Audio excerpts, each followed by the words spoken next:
ಬಿಲ ಹೊಕ್ಕಿದ್ದ acid ನಾಗನ ಬೇಟೆಯಾಡಿದ ಹೇಗೆ ಕಾಕಿ ಕಾವಿ ತೊಟ್ಟವನಿಗೆ ಖಾಕಿ ಕೊಟ್ಟ ಮಾಸ್ಟರ್ ಸ್ಟ್ರೋಕ್ ಹೇಗಿತ್ತು ಐನಾತಿ ನಾಗನ ಬಂಧನಕ್ಕೆ ಯುವತಿ ಪೋಷಕರು ಹೇಳಿದ್ದೇನು ನೋಡೋಣ ರಾಕ್ಷಸ ಅಂದರ್ ನ್ಯೂಸ್ ಎಕ್ಸ್‌ಪ್ರೆಸ್‌ನಲ್ಲಿ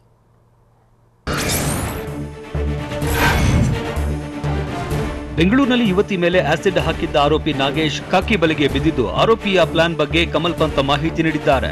ಹೌಸ್ ಕೀಪಿಂಗ್ ಕಂಪನಿ ಹೆಸರಲ್ಲಿ ಸೋಲಾರ್ ಪ್ಯಾನೆಲ್ ಕ್ಲೀನಿಂಗ್ಗೆ ಅಂತ ಆರೋಪಿ ಆಸಿಡ್ ಖರೀದಿ ಮಾಡಿದ್ದನಂತೆ. ಮೊದಲಿಗೆ ಅರ್ಧ ಲೀಟರ್ನ 2 ಬಾಟಲ್, ಬಳಿಕ 8 ಲೀಟರ್ನ ಆಸಿಡ್ ಖರೀದಿಸಿದ್ದ. ನಂತರ ಏಪ್ರಿಲ್ 28ರ ಬೆಳಗ್ಗೆ ಯುವತಿ ಮೇಲೆ ಅರ್ಧ ಲೀಟರ್ ಆಸಿಡ್ ಸುರಿದಿದ್ದ. ಈ ಬಗ್ಗೆ ಪೊಲೀಸ್ ವಿಚಾರಣೆ ವೇಳೆ ನಾಗೇಶ ಸತ್ಯ ಕಕ್ಕಿದ್ದಾನೆ.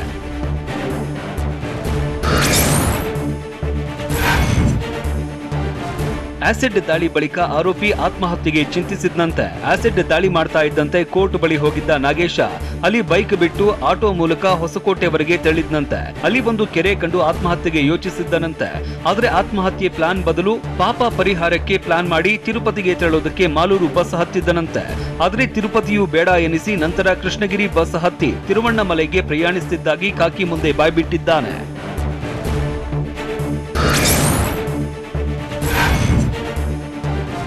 ಶ್ರೀ ರಮಣ ಆಶ್ರಮದಲ್ಲಿ ತಲೆಮರೆಸಿಕೊಂಡಿದ್ದ ಆರೋಪಿ ನಾಗೇಶ್ನ ಪ್ಲಾನ್ ಬಯಲಾಗಿದೆ. ಮಾರ್ಗ ಮಧ್ಯೆ ಬಸ್ನಿಂದ ಇಳಿದು ತಿರುವಣ್ಣಮಲೆಯಲ್ಲಿ ಕೇಸರಿ ಬಟ್ಟೆ ಖರೀದಿಸಿದ್ದ ನಾಗೇಶ್ ತಾನು ಹೊಸೂರಿನವನು, ಅನಾಥ ಅಂತ ಹೇಳಿಕೊಂಡಿದ್ದನಂತೆ. ಆದ್ರೆ ಪೊಲೀಸರು ಅಂಟಿಸಿದ್ದ ಫೋಟೋ ನೋಡಿ ಸ್ಥಳೀಯರು ನೀಡಿದ್ದ ಮಾಹಿತಿ ಆಧರಿಸಿ ಆರೋಪಿಯನ್ನ ಬಂಧಿಸಲಾಗಿದೆ. ಎಎಸ್ಐ ಶಿವಣ್ಣ, ಕಾನ್ಸ್ಟೇಬಲ್ ರವಿ ಆಶ್ರಮದಲ್ಲಿ ಧ್ಯಾನ ಮುಗಿದ ಬಳಿಕ ನಾಗೇಶ್ನನ್ನ ಬಂಧಿಸಿದ್ದಾರೆ.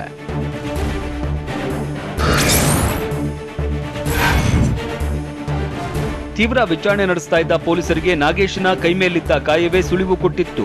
ಸ್ಥಳೀಯರು ಕಳಿಸಿದ್ದ ಫೋಟೋದಿಂದ ನಾಗೇಶ್ ಸುಳಿವು ಸಿಕ್ತು ಅಂತ ಟಿವಿ9ಗೆ ನಾಗೇಶ್ನನ್ನ ಬಂಧಿಸಿದ್ದ ಎಎಸ್ಐ ಶಿವಣ್ಣ ಹೇಳಿಕೆ ನೀಡಿದ್ದಾರೆ. ಅಧಿಕಾರಿಗಳ ಮಾಹಿತಿ ಆಧಾರದ ಮೇಲೆ ಆಶ್ರಮಕ್ಕೆ ಎಂಟ್ರಿ ಕೊಟ್ಟಿದ್ವಿ. ಆಶ್ರಮದಲ್ಲಿ ನಾಗೇಶ್ ಸುತ್ತುವರೆದು ಹೆಸರು ಕೇಳಿದ್ವಿ. ಮೊದಲಿಗೆ ಹೆಸರು ಹೇಳಿದ ನಾಗೇಶ್ ಗದರಿದಾಗ ಬಾಯ್ಬಿಟ್ಟಿದ್ದ ಅಂತ ನಾಗೇಶ್ ಬಂಧನದ ಎಎಸ್ಐ ಶಿವಣ್ಣ ಮಾಹಿತಿ ನೀಡಿದ್ದಾರೆ.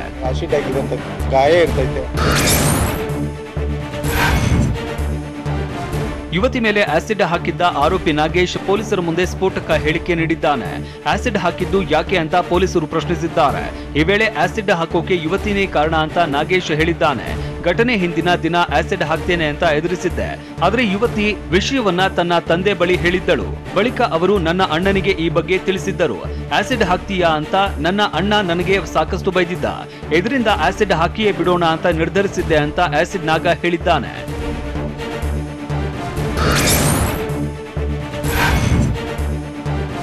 ಯುವತಿ ಮೇಲೆ ಆಸಿಡ್ ಎರಚಿದ್ದ ಆರೋಪಿ ನಾಗೇಶ್ ಮೇಲೆ ಪೊಲೀಸರು ಗುಂಡಿನ ದಾಳಿ ನಡೆಸಿದ್ದಾರೆ. ಬೆಂಗಳೂರಿನ ಕೆಂಗೇರಿ ಬ್ರಿಡ್ಜ್ ಬಳಿ ಪೊಲೀಸರು ಫೈರಿಂಗ್ ಮಾಡಿದ್ದಾರೆ. ತಮಿಳುನಾಡಿನಲ್ಲಿ ತಲೆಮರೆಸಿಕೊಂಡಿದ್ದ ಆರೋಪಿ ಆಸಿಡ್ ನಾಗನನ್ನ ಬಂಧಿಸಿ ಕರೆತರುವಾಗ ಮೂತ್ರ ವಿಸರ್ಜನೆಗೆ ವಾಹನ ನಿಲ್ಲಿಸುವಂತೆ ಕೇಳಿದ್ದಾನೆ. ಪೊಲೀಸರು ನೈಸ್ ರಸ್ತೆಯ ಬಳಿ ವಾಹನ ನಿಲ್ಲಿಸದೆ ಕೆಂಗೇರಿ ಬ್ರಿಡ್ಜ್ ಬಳಿ ವಾಹನ ನಿಲ್ಲಿಸಿದ್ರು. ಈ ವೇಳೆ ತಪ್ಪಿಸಿಕೊಳ್ಳೋದಕ್ಕೆ ಯತ್ನಿಸಿದ್ದ ನಾಗೇಶ್ ಮೇಲೆ ಫೈರಿಂಗ್ ಮಾಡಿದ್ದಾರೆ.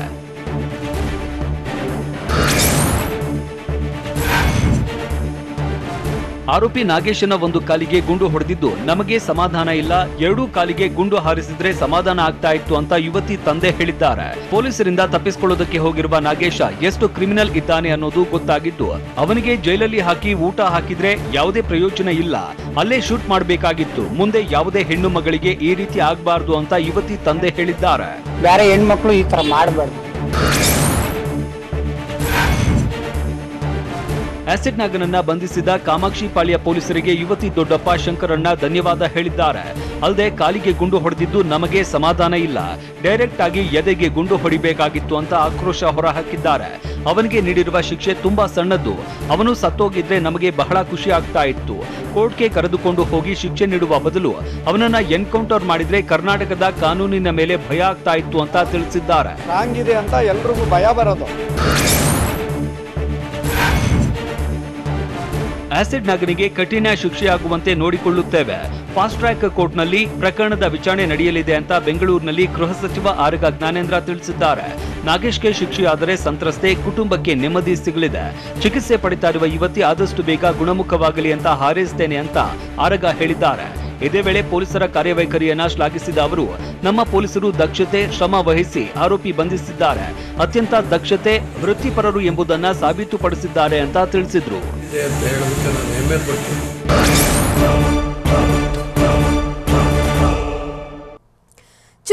ಸಮರಕ್ಕೆ ಕಮಲ ಪಾಳ್ಯದ ಮೆಗಾ ಪ್ಲಾನ್ ಏನು? ರಾಜ್ಯ ಬಿಜೆಪಿಯಲ್ಲಿ ಮೇಲ್ಮನೆ ಫೈಟ್ ಹೇಗಿದೆ?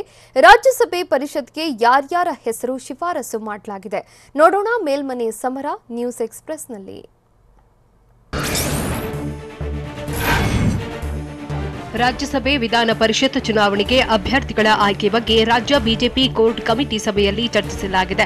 ಸಭೆಯಲ್ಲಿ Arun Singh, CM Bommai, BS Yediyurappa, Nalin Kumar Kateel, KS Eshwarappa ಸೇರಿದಂತೆ ಹಲವು ನಾಯಕರು ಭಾಗಿಯಾಗಿದ್ದರು. ಬಳಿಕ ಮಾತನಾಡಿದ ಅರುಣ್ ಸಿಂಗ್, ರಾಜ್ಯಾಧ್ಯಕ್ಷರು ಮುಖ್ಯಮಂತ್ರಿಗಳ ಜೊತೆ ಚರ್ಚಿಸಿ ಕೇಂದ್ರಕ್ಕೆ ಪಟ್ಟಿ ಕಳಿಸುತ್ತಾರೆ ಅಂತ ಹೇಳಿದರು.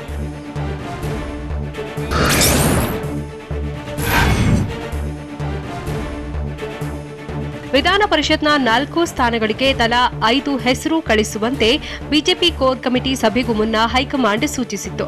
ಸೋಷಿಯಲ್ ಇಂಜಿನಿಯರಿಂಗ್ ಆಧಾರದಲ್ಲಿ ಕಳಿಸಲು ರಾಜ್ಯ ನಾಯಕರಿಗೆ ಸೂಚನೆ ನೀಡಿದ್ರು. ಅದರಂತೆ 4 ಸ್ಥಾನಗಳಿಗೆ ಒಟ್ಟು 20 ಹೆಸರು ಕಳುಹಿಸಲು ತೀರ್ಮಾನ ಮಾಡಿದ್ದಾರೆ.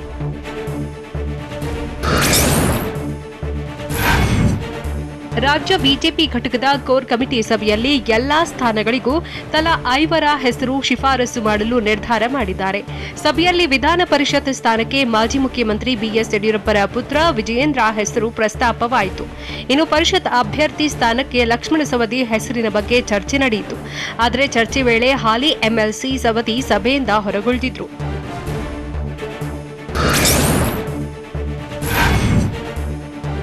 ವಿಧಾನ ಪರಿಷತ್ ಸ್ಥಾನಕ್ಕೆ ಬಿವೈ ವಿಜಯೇಂದ್ರ ಹೆಸರು ಶಿಫಾರಸಿಗೆ ನಿರ್ಧಾರ ಮಾಡಿದ್ದೇವೆ. ರಾಜ್ಯ ಬಿಜೆಪಿ ಕೋರ್ ಕಮಿಟಿ ಸಭೆಯಲ್ಲಿ ತೀರ್ಮಾನಿಸಲಾಗಿದೆ ಅಂತ ಕೋರ್ ಕಮಿಟಿ ಸಭೆಯ ನಂತರ ಸಿಎಂ ಬೊಮ್ಮಾಯಿ ಹೇಳಿದ್ದಾರೆ. ಬೆಂಗಳೂರಿನ ಮಲ್ಲೇಶ್ವರಂನ ಬಿಜೆಪಿ ಕಚೇರಿಯಲ್ಲಿ ನಡೆದ ಸಭೆಯಲ್ಲಿ ಯಡಿಯೂರಪ್ಪ ವಿಜಯೇಂದ್ರರ ಹೆಸರು ಪ್ರಸ್ತಾಪಿಸಿದ್ರು. ನಾವು ಹೆಸರು ಕಳಿಸುತ್ತೇವೆ, ಮೇಲಿನವರು ತೀರ್ಮಾನ ಮಾಡುತ್ತಾರೆ ಅಂತ ಸಿಎಂ ಸ್ಪಷ್ಟಪಡಿಸಿದ್ದಾರೆ.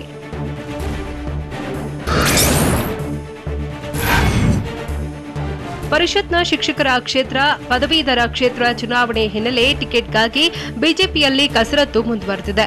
ವಿಧಾನ ಪರಿಷತ್ ಹಾಲಿ ಸದಸ್ಯ ಲಕ್ಷ್ಮಣ ಸವದಿ ಮತ್ತೆ ಟಿಕೆಟ್ ಬಯಸಿದ್ದಲ್ಲಿ ಮತ್ತೊಮ್ಮೆ ಎಂಎಲ್ಸಿ ಅಭ್ಯರ್ಥಿಯಾಗಿ ಸವದಿ ಸ್ಪರ್ಧೆ ಮಾಡುವ ಸಾಧ್ಯತೆ ಇದೆ. ಒಂದು ವೇಳೆ ಲಕ್ಷ್ಮಣ ಸವದಿ ವಿಧಾನಸಭೆಗೆ ಸ್ಪರ್ಧಿಸಲು ಇಚ್ಛಿಸಿದರೆ ಸವದಿ ಸ್ಥಾನಕ್ಕೆ ಬೇರೆ ಅಭ್ಯರ್ಥಿ ಆಯ್ಕೆ ಮಾಡಲಿದ್ದಾರೆ.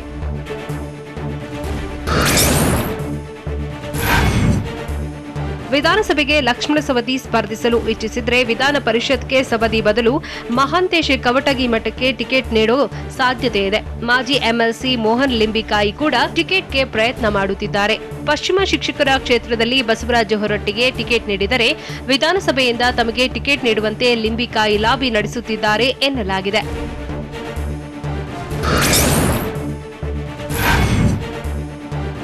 ಎಂಎಲ್ಸಿ ಸ್ಥಾನಕ್ಕೆ ಬಿಜೆಪಿ ಸಂಭಾವ್ಯ ಅಭ್ಯರ್ಥಿಗಳ ಪಟ್ಟಿ ಟಿವಿ9ಗೆ ಲಭ್ಯವಾಗಿದೆ. ರಾಜ್ಯ ಬಿಜೆಪಿ ಉಪಾಧ್ಯಕ್ಷ ಬಿವೈ ವಿಜಯೇಂದ್ರ, ಎಂ ರಾಜೇಂದ್ರ, ರಾಜ್ಯ ಪ್ರಧಾನ ಕಾರ್ಯದರ್ಶಿ ಮಹೇಶ್ ತೆಂಗಿನಕಾಯಿ, ಎಂಎಲ್ಸಿ ಲಕ್ಷ್ಮಣ ಸವದಿ, ಎಫ್ಸಿ ಮೋರ್ಚಾ ರಾಜ್ಯಾಧ್ಯಕ್ಷ ಛಲವಾದಿ ನಾರಾಯಣಸ್ವಾಮಿ ಸೇರಿದಂತೆ 20 ಜನರ ಸಂಭಾವ್ಯ ಅಭ್ಯರ್ಥಿಗಳ ಹೆಸರು ಪಟ್ಟಿಯಲ್ಲಿದೆ.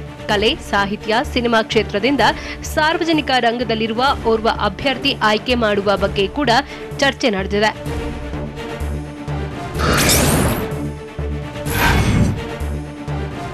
ಕೇಂದ್ರ ಹಣಕಾಸು ಸಚಿವೆ ನಿರ್ಮಲಾ ಸೀತಾರಾಮನ್ ಕರ್ನಾಟಕದಿಂದ ಮತ್ತೊಮ್ಮೆ ರಾಜ್ಯಸಭೆಗೆ ಆಯ್ಕೆಯಾಗುವ ಸಾಧ್ಯತೆ ಇದೆ. ರಾಜ್ಯಸಭೆ 2 ಸ್ಥಾನಗಳಿಗೆ ರಾಜ್ಯ ಬಿಜೆಪಿ ಹೆಸರು ಶಿಫಾರಸು ಮಾಡಿದೆ. ಮೊದಲ ಸ್ಥಾನಕ್ಕೆ ಹಾಲಿ ಸದಸ್ಯರಾದ ನಿರ್ಮಲಾ ಸೀತಾರಾಮನ್ ಹೆಸರು ಹಾಗೂ 2ನೇ ಸ್ಥಾನಕ್ಕೆ ಹಾಲಿ ಸದಸ್ಯ ಕೆಸಿ ರಾಮಮೂರ್ತಿ, ನಿರ್ಮಲ್ ಕುಮಾರ್ ಸುರಾನ ಸೇರಿದಂತೆ 5 ಹೆಸರು ಶಿಫಾರಸು ಮಾಡಿದ್ದಾರೆ. ಒಟ್ಟು 5 ಹೆಸರನ್ನ ರಾಜ್ಯ ಬಿಜೆಪಿ ನಾಯಕರು ಶಿಫಾರಸು ಮಾಡಿದ್ದಾರೆ.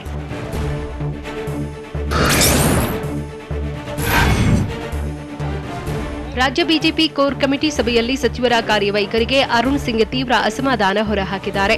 ಪಕ್ಷ ಸರ್ಕಾರವನ್ನು ರಾಜಕೀಯವಾಗಿ ಯಾವೊಬ್ಬ ಸಚಿವರುಗಳು ಸಮರ್ಥಿಸಿಕೊಂಡಿಲ್ಲ, ಕೇವಲ ತಮ್ಮ ಇಲಾಖೆ ಬಗ್ಗೆ ಮಾತ್ರ ಹೇಳಿಕೊಂಡು ಕುಳಿತಿದ್ದಾರೆ ಅಂತ ಸಭೆಯಲ್ಲಿ ಅರುಣ್ ಸಿಂಗ್ ನೇರವಾಗಿ ಅಸಮಾಧಾನ ವ್ಯಕ್ತಪಡಿಸಿದರು. ಅಲ್ಲದೆ ಇನ್ಮುಂದೆ ಹೀಗೆ ಮುಂದುವರಿಯದಂತೆ ಎಚ್ಚರಿಕೆ ನೀಡಿದರು. ವಾರದಲ್ಲಿ 10 ಸಚಿವರು ಪಕ್ಷದ ಕಚೇರಿಗೆ ಬಂದು ಮಾತಾಡಬೇಕು, ರಾಜಕೀಯವಾಗಿ ವಿಷಯಾಧಾರಿತ ಸಮರ್ಥನೆ ಮಾಡಿಕೊಳ್ಬೇಕು, ಯಾವ ಸಚಿವರು ಬರುವುದಿಲ್ಲವೋ ಅವರ ಪಟ್ಟಿ ನನಗೆ ನೀಡಬೇಕು ಅಂತ ಸೂಚಿಸಿದರು.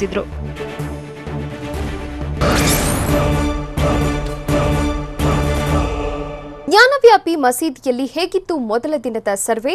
ಮೊದಲ ಮಹಡಿಯ 4 ಕೊಠಡಿಗಳಲ್ಲಿ ಏನೆಲ್ಲ ಕಂಡುಬಂದಿದೆ? ಸರ್ವೆಗೆ ಆದೇಶ ನೀಡಿದ ನ್ಯಾಯಾಧೀಶರಿಗೆ ಭಯ ಕಾಡ್ತಿರೋದು ಯಾಕೆ? ನೋಡೋಣ ಮಂದಿರ ವರ್ಸಸ್ ಮಸೀದಿ ನ್ಯೂಸ್ ಎಕ್ಸ್‌ಪ್ರೆಸ್‌ನಲ್ಲಿ.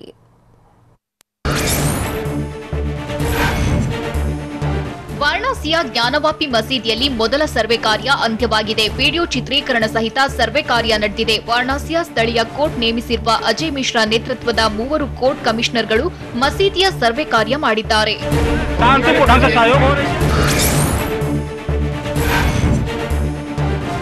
ಮಸೀದಿಯ ಮೊದಲ ದಿನವಾದ ಇಂದು ಮಸೀದಿಯಲ್ಲಿನ 4 ಕೊಠಡಿಗಳ ಸರ್ವೆ ಕಾರ್ಯ ಪೂರ್ಣ ಮಾಡಲಾಗಿದೆ. ಮಸೀದಿಯಲ್ಲಿ ನಾಳೆಯೂ ಸರ್ವೆ ಕಾರ್ಯ ನಡೆಯಲಿದೆ. ಮೊದಲ ಕೊಠಡಿಯ ಬೀಗದ ಕೀ ಇದ್ದಿದ್ರಿಂದ ಬೀಗ ಹೊಡೆಯುವ ಸಂದರ್ಭ ಬಂದಿಲ್ಲ. ಇಂದು ಶಾಂತಿಯುತವಾಗಿ ಸರ್ವೆ ನಡೆದಿದೆ. ಸೋಮವಾರದವರೆಗೂ ಸರ್ವೆ ನಡೆಸಿ ಮಂಗಳವಾರ ವಾರಣಾಸಿ ಕೋರ್ಟ್ಗೆ ವರದಿ ಸಲ್ಲಿಸಲಿದ್ದಾರೆ.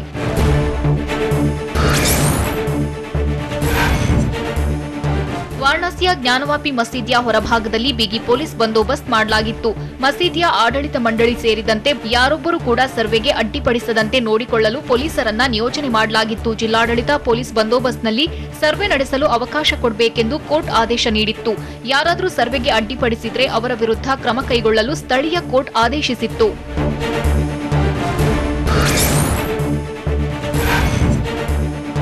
ವಾರಣಾಸಿಯ ಜ್ಞಾನವಾಪಿ ಮಸೀದಿಯ ಹೊರಭಾಗದಲ್ಲಿರುವ ಅಂಗಡಿಗಳನ್ನ ಸರ್ವೆ ವೇಳೆ ಮುಚ್ಚಿಸಲಾಗಿತ್ತು. ಮಸೀದಿಯಲ್ಲಿ ಸರ್ವೆ ನಡೆಯುತ್ತಿರುವುದರಿಂದ ಮಸೀದಿಯ ಸುತ್ತಮುತ್ತಲಿನ ಅಂಗಡಿಗಳನ್ನ ಮುಚ್ಚಿಸಲಾಗಿತ್ತು. ಸರ್ವೆ ವೇಳೆ ಹಿಂದೂ ಮುಸ್ಲಿಂ ಕಡೆಯ ವಕೀಲರು ಕೂಡ ಉಪಸ್ಥಿತರಿದ್ದರು.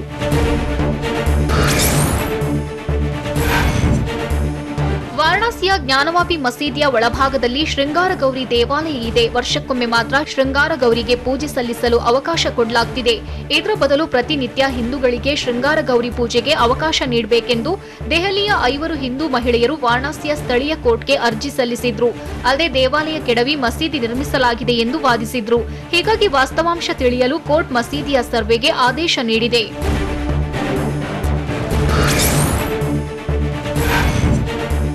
ಜ್ಞಾನವಾಪಿ ಮಸೀದಿಯ ಸರ್ವೆಗೆ ಆದೇಶ ನೀಡಿದ ಜಡ್ಜ್ ರವಿಕುಮಾರ್ ದಿವಾಕರ್ ಅವರು ತಮಗೆ ಭಯದ ವಾತಾವರಣ ನಿರ್ಮಾಣವಾಗಿದೆ ಎಂದಿದ್ದಾರೆ. ತೀರ್ಪು ನೀಡಿದ ಬಳಿಕ ನನ್ನ ಕುಟುಂಬದವರು ನನ್ನ ಸುರಕ್ಷತೆಯ ಬಗ್ಗೆ ಆತಂಕ ವ್ಯಕ್ತಪಡಿಸಿದ್ದಾರೆ. ಈ ಸಿವಿಲ್ ಮೊಕದ್ದಮೆ ಅಸಾಧಾರಣ ಪ್ರಕರಣವಾಗಿ ಬದಲಾಗುವ ಮೂಲಕ ಭಯದ ವಾತಾವರಣ ನಿರ್ಮಾಣವಾಗಿದೆ. ಈ ಆದೇಶದ ಬಳಿಕ ನಾನು ನನ್ನ ಕುಟುಂಬದವರ ಸುರಕ್ಷತೆಯ ಬಗ್ಗೆ ಚಿಂತಿತನಾಗಿದ್ದೇನೆ ಎಂದು ಜಡ್ಜ್ ರವಿಕುಮಾರ್ ದಿವಾಕರ್ ಹೇಳಿದ್ದಾರೆ.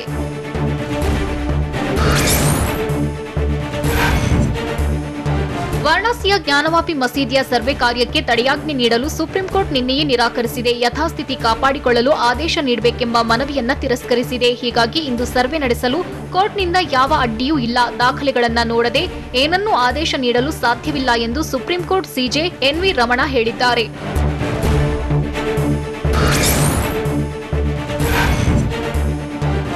ಜ್ಞಾನವಾಪಿ ಮಸೀದಿಯ ಸರ್ವೆಗೆ ಮಸೀದಿಯ ಆಡಳಿತ ಮಂಡಳಿ ಮೊದಲಿನಿಂದಲೂ ವಿರೋಧ ವ್ಯಕ್ತಪಡಿಸುತ್ತಲೇ ಇದೆ. ಇಸ್ಲಾಂನಲ್ಲಿ ನಂಬಿಕೆ ಹೊಂದಿಲ್ಲದವರನ್ನ ಮಸೀದಿಯ ಒಳಗೆ ಬಿಟ್ಟುಕೊಳ್ಳಲ್ಲ ಎಂದು ಮಸೀದಿಯ ಆಡಳಿತ ಮಂಡಳಿ ಹೇಳಿತ್ತು. ಬಳಿಕ ಕಮಿಷನರ್ ಅಜಯ್ ಮಿಶ್ರಾರನ್ನ ಬದಲಾವಣೆ ಮಾಡಬೇಕೆಂದು ಹೇಳಿತ್ತು. ಆದರೆ ಇದಕ್ಕೆ ಕೋರ್ಟ್ ಮನ್ನಣೆ ನೀಡಿಲ್ಲ. ಬದಲಿಗೆ ಅಜಯ್ ಮಿಶ್ರಾ ಜೊತೆಗೆ ಇನ್ನಿಬ್ಬರನ್ನ ಕೋರ್ಟ್ ಕಮಿಷನರ್ಗಳಾಗಿ ನೇಮಿಸಿದೆ. ರಾಜ್ಯದಲ್ಲಿ ಧರ್ಮದಂಗಲ್ಗೆ ಸೇರ್ಪಡೆಯಾದ ಮತ್ತೊಂದು ವಿಚಾರ ಯಾವುದು? ಹಳೆ ಮೈಸೂರು ಭಾಗದಲ್ಲಿ ನಡೆಯುತ್ತಾ ಆಪರೇಷನ್ ಕಮಲ, ಪಿಎಸ್ಐ ಡೀಲ್ ಸಂಬಂಧ ಆರೋಪಿಗಳ ಮನೆಯಲ್ಲಿ ಏನೆಲ್ಲ ಸಿಕ್ಕಿದೆ? ನೋಡೋಣ ಸಮಗ್ರ ನ್ಯೂಸ್ ಎಕ್ಸ್‌ಪ್ರೆಸ್‌ನಲ್ಲಿ. ರಾಜ್ಯದಲ್ಲಿ ಮತ್ತೊಂದು ಧರ್ಮದಂಗಲ್ ಶುರುವಾಗಿದ್ದು ಹೊಸ ಅಭಿಯಾನಕ್ಕೆ ಹಿಂದೂ ಸಂಘಟನೆಗಳು ಕರೆ ನೀಡಿವೆ. ಉತ್ತರ ಪ್ರದೇಶ ಬೆನ್ನಲ್ಲೇ ರಾಜ್ಯ ಮದ್ರಾಸಗಳಲ್ಲೂ ರಾಷ್ಟ್ರಗೀತೆ ಕಡ್ಡಾಯಕ್ಕೆ ಆಗ್ರಹಿಸಿದ್ದಾರೆ. ಈ ಬಗ್ಗೆ ರಾಜ್ಯ ಸರ್ಕಾರಕ್ಕೆ ಪ್ರಮೋದ್ ಮುತಾಲಿಕ್ ಒತ್ತಾಯಿಸಿದ್ದಾರೆ. ಸರ್ಕಾರದ ಅನುದಾನ ಪಡೆದು ಮದ್ರಾಸ ನಡೆಯುತ್ತೆ, ಆದರೆ ಅಲ್ಲಿ ರಾಜ್ಯ ಸಿಲೆಬಸ್ ಇಲ್ಲ, ಇತ್ತ ರಾಷ್ಟ್ರಗೀತೆನೂ ಇಲ್ಲ. ರಾಷ್ಟ್ರಗೀತೆ ಕಡ್ಡಾಯಗೊಳಿಸಿ ಇಲ್ಲ ಬಂದ್ ಮಾಡಬೇಕು ಅಂತ ಪ್ರಮೋದ್ ಮುತಾಲಿಕ್ ಆಗ್ರಹಿಸಿದ್ದಾರೆ.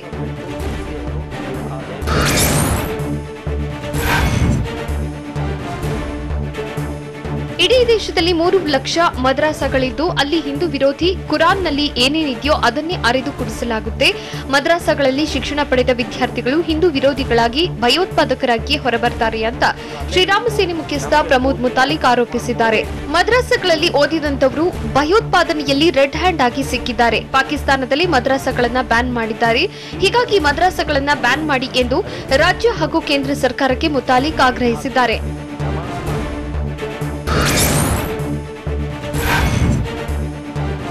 ರಾಜ್ಯದ ಮದ್ರಸಾಗಳಲ್ಲಿ ರಾಷ್ಟ್ರಗೀತೆ ಹಾಡುವುದು ವಿವಾದದ ಸಂಗತಿಯಲ್ಲ ಅಂತ ಬೆಂಗಳೂರಿನಲ್ಲಿ ಬಿಜೆಪಿ ಕಚೇರಿಯಲ್ಲಿ ಮಾಜಿ ಸಚಿವ ಸಿಟಿ ರವಿ ಹೇಳಿದ್ದಾರೆ. ರಾಷ್ಟ್ರಗೀತೆ ವಿವಾದ ಮಾಡುವವರು ದೇಶದಲ್ಲಿರಲು ಅರ್ಹರಲ್ಲ. ರಾಷ್ಟ್ರಗೀತೆ, ರಾಷ್ಟ್ರಧ್ವಜಕ್ಕೆ ಗೌರವ ಕೊಡದವರು ದೇಶದ್ರೋಹಿಗಳು ಅಂತ ಸಿಟಿ ರವಿ ಆಕ್ರೋಶ ಹೊರಹಾಕಿದ್ದಾರೆ.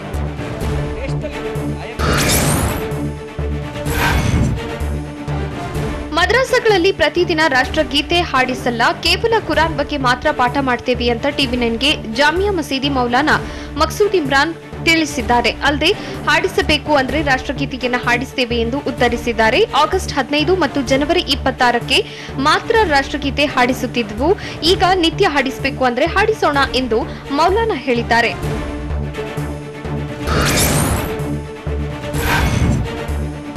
ಹಳೆ ಮೈಸೂರು ಭಾಗದ ಘಟಾನುಘಟಿ ನಾಯಕರು ಬಿಜೆಪಿಗೆ ಸೇರ್ತಾರೆ ಅಂತ ಮೈಸೂರು ಸಚಿವ ಎಸ್ಟಿ ಸೋಮಶೇಖರ್ ಹೇಳಿದ್ದಾರೆ. ಕಾಂಗ್ರೆಸ್ ಜೆಡಿಎಸ್ನ ಪ್ರಮುಖ ನಾಯಕರು ಬಿಜೆಪಿ ಸೇರಲಿದ್ದಾರೆ, ಆದರೆ ಆ ನಾಯಕರು ಯಾರೆಂದು ಈಗಲೇ ಹೇಳಲಾಗಲ್ಲ. ಅಂಥ ನಾಯಕರ ಜೊತೆ ಕೊನೆ ಹಂತದ ಮಾತುಕತೆ ನಡೆದಿದೆ. ಯಾವುದೇ ಷರತ್ತುಗಳಿಲ್ಲದೆ ಪಕ್ಷ ಸೇರಲು ನಾಯಕರು ಒಪ್ಪಿದ್ದಾರೆ. ಪಕ್ಷ ಸೇರಲು ರಾಜ್ಯ ಬಿಜೆಪಿ ಘಟಕದ ಅಧ್ಯಕ್ಷ ಅನುಮತಿ ಬಾಕಿ ಇದೆ ಅಂತ ಸಚಿವ ಎಸ್ಟಿ ಸೋಮಶೇಖರ್ ಸ್ಫೋಟಕ ಹೇಳಿಕೆ ಕೊಟ್ಟಿದ್ದಾರೆ.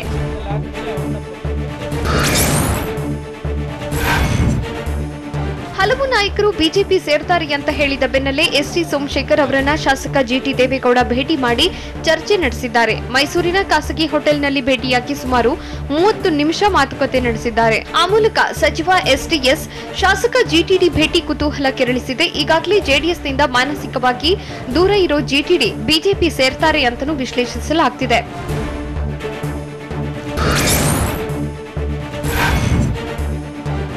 ಜಿಟಿ ದೇವೇಗೌಡರು ಬಿಜೆಪಿಗೆ ಬಂದ್ರೆ ಸ್ವಾಗತ ಅಂತ ಬಿಜೆಪಿ ಶಾಸಕ ಎಲ್ ನಾಗೇಂದ್ರ ಹೇಳಿದ್ದಾರೆ. ಅಲ್ಲದೆ ಚಾಮರಾಜ ಕ್ಷೇತ್ರದ ಟಿಕೆಟ್ ಅವರ ಪುತ್ರ ಹರೀಶ್ ಗೌಡನಿಗೆ ನೀಡಲಿ, ಹೈಕಮಾಂಡ್ ನಿರ್ಧರಿಸಿದ್ರೆ ನಾನು ಕ್ಷೇತ್ರ ಬಿಡಲು ಸಿದ್ಧ ಎಂದು ಮೈಸೂರಿನಲ್ಲಿ ಘೋಷಣೆ ಮಾಡಿದ್ದಾರೆ. ಕಾಂಗ್ರೆಸ್ ಸೇರಲು ಮುಂದಾಗಿದ್ದ ಜಿಟಿಡಿ ಪುತ್ರ ಹರೀಶ್ಗೆ ಟಿಕೆಟ್ ಕೇಳಿದ್ರು, ಆದರೆ ಟಿಕೆಟ್ ನೀಡುವ ಬಗ್ಗೆ ಕಾಂಗ್ರೆಸ್ ಖಚಿತಪಡಿಸಿಲ್ಲ. ಹೀಗಾಗಿ ಬಿಜೆಪಿ ಸೇರುವ ಸಾಧ್ಯತೆ ಇದೆ.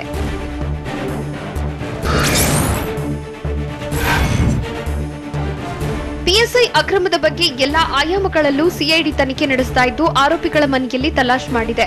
ಬಂಧಿತ ಡಿವೈಎಸ್ಪಿ ಶಾಂತಕುಮಾರ್ ಸೇರಿದಂತೆ 6 ಜನರ ಮನೆ ಮೇಲೆ ಅಧಿಕಾರಿಗಳು ದಾಳಿ ಮಾಡಿದ್ದಾರೆ. ಬೆಂಗಳೂರಿನ ಆಡುಗೋಡಿಯ ಪೊಲೀಸ್ ಕ್ವಾರ್ಟರ್ಸ್ನಲ್ಲಿರುವ ಡಿವೈಎಸ್ಪಿ ಶಾಂತಕುಮಾರ್ ನಿವಾಸ, ಶಶಿಧರ್, ಕೇಶವಮೂರ್ತಿ, ಶರತ್, ಮಂಜುನಾಥ್, ಲೋಕೇಶ್ ಮನೆಗಳಲ್ಲಿ ಸಿಐಡಿ ತೀವ್ರ ಶೋಧ ನಡೆಸಿದೆ.